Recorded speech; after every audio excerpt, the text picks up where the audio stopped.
Good morning. We are extremely pleased that you are here. It is good to come together for the purpose of co-creating. Do you agree? Yes. You're knowing what you're wanting? Sort of. An evolving thing. You know that you are the creator of your own reality.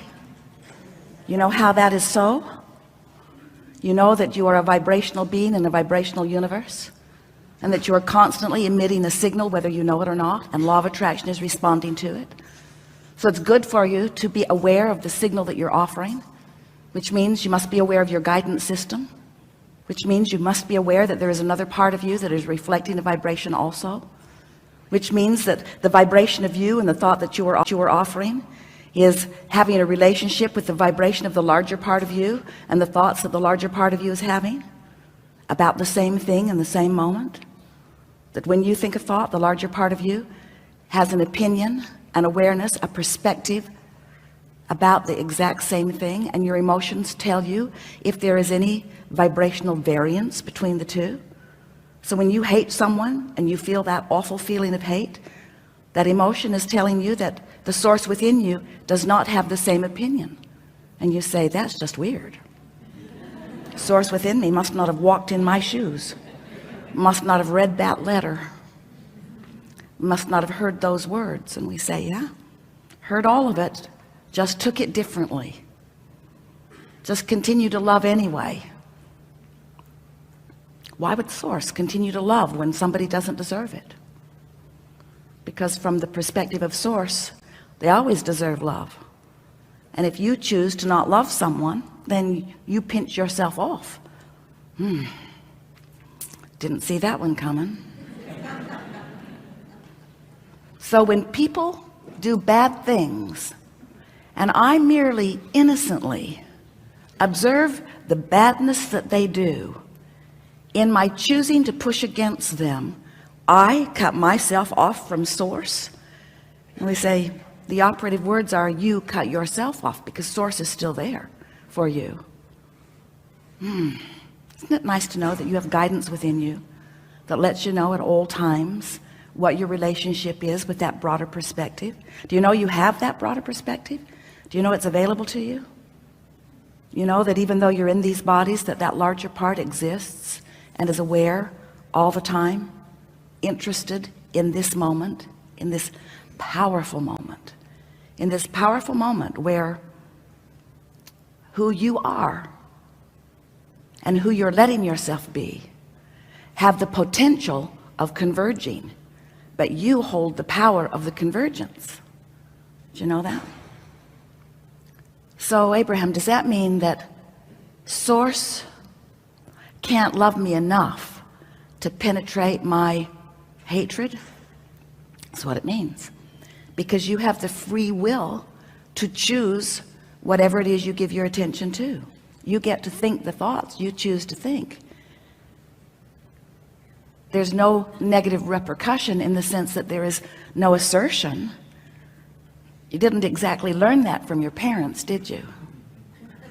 Seemed like there were negative repercussions when you disagreed with them sometimes.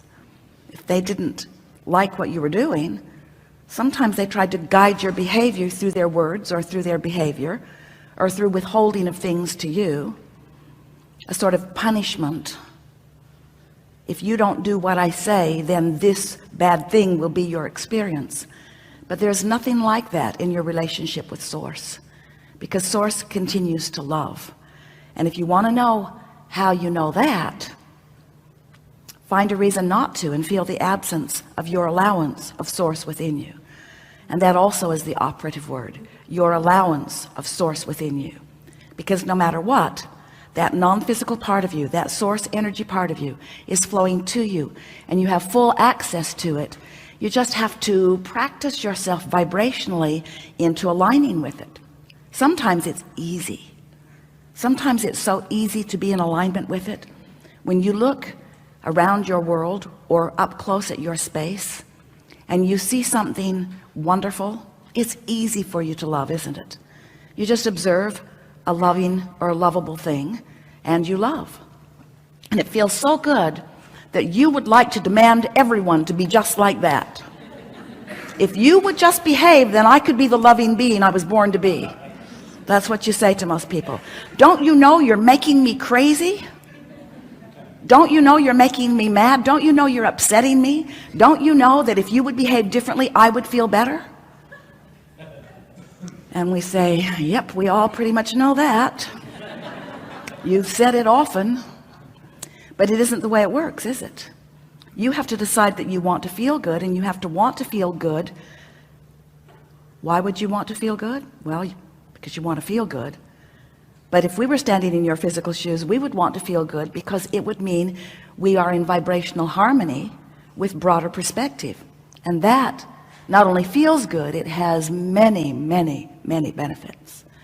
When you sync up with that broader perspective, you have access to the energy that creates worlds.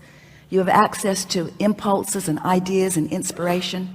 You have access to all of the things that you want. You have access to everything you've ever wanted. You have access to all that you've sifted and sorted to discover. I know I don't want that, I want that. And when you discover something that you want, it is held in a vibrational escrow for you. We call it your vortex. Some people are annoyed with the concept, but it's the way that it is. You've been synthesizing life, and you've been coming to personal conclusions, and you have created a vibrational version of you. A version of you that is happier. A vibration of you that holds many things that you want, who lives where you want to live and looks the way you want to look and lives with who you want to live with. In other words, there's a vibrational version of you that is intact, a vibrational version that always precedes the manifested version.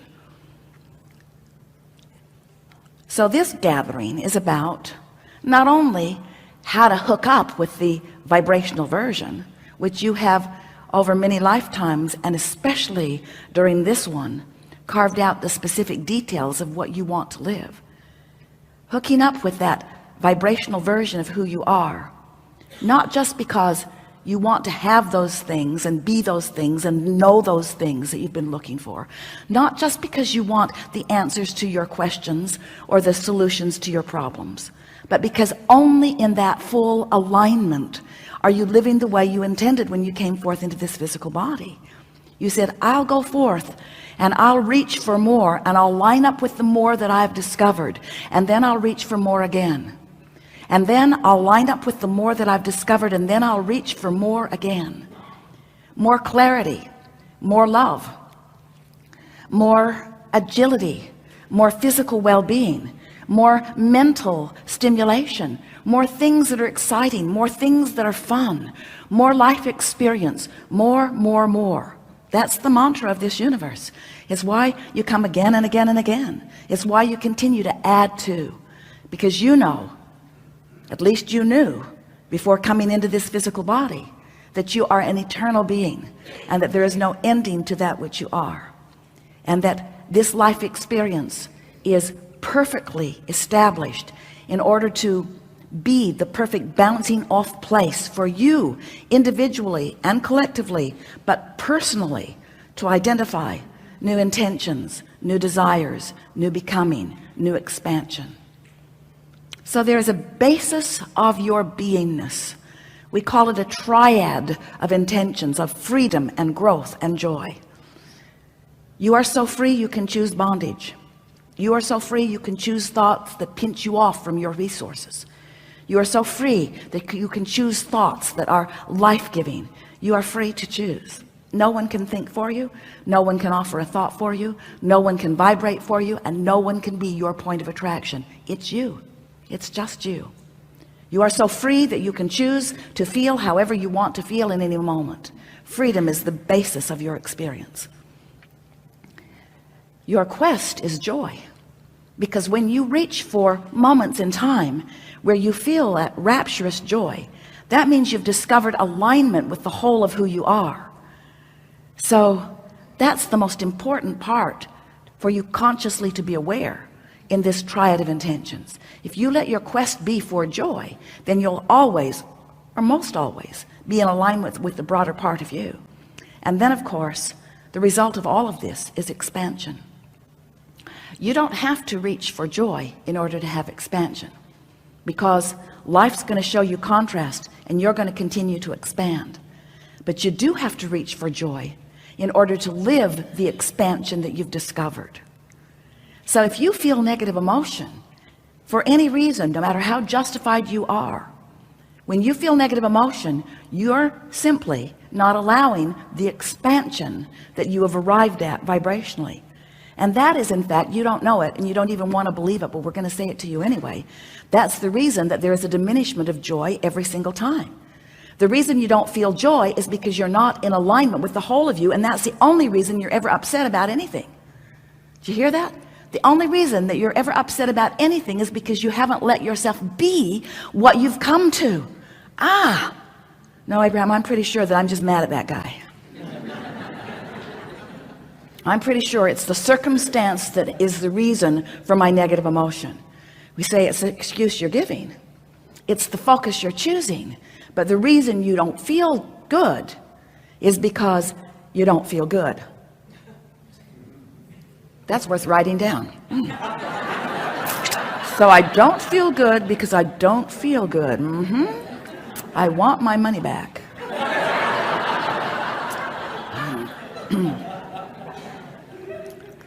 But that really is what's going on.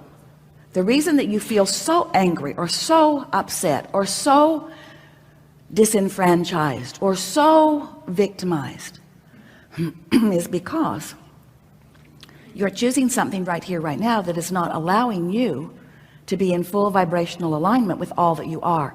And that, we want to choose the most spiritual word we can find, sucks. It's just awful. It's just awful when you are not in alignment with who you are. And that's why you get so animated in your wanting to cast blame. It just feels awful when you don't feel good, doesn't it? It just feels awful. It feels awful because you're denying yourself the wholeness of who you are. You're a diminished part of who you are. You're not fulfilling your reason for being here in this moment. However, we would like to encourage you not to beat up on yourself too much about that, because even in negative emotion, there is value. Because how do you know what you really want? How do you discover who you really are until you taste a little bit of what you don't want? It's part of the deciphering process. So as we are moving forward here today, we want to, if you want to, and you do, because we want you to. No, it's not. We want to explore more fully the idea, the really law-based idea, that negative emotion is not a bad thing, it's a good thing, because it's a clarifying thing, because it helps you to define more clearly the direction that you're wanting to go. So we've told you everything that we know that matters to you. And now we are eager to chew with you on the nitty-gritty of what's up with you. It is our expectation that this will be a wonderful unfolding, and that together we will experience that expansion. But the best part of a gathering like this is that triad of intentions of freedom and growth and joy are all experienced fully. In other words, here we are free to discuss whatever we choose. Isn't that nice? And expansion will certainly be the result of coming into alignment with the fullest part of you. And that really is our quest as we play together.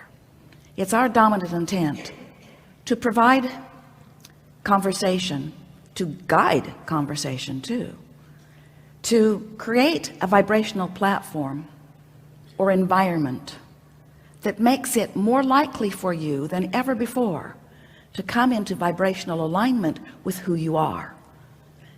So there's going to be a lot of conscious, deliberate expansion as a result of the time that we spend together today.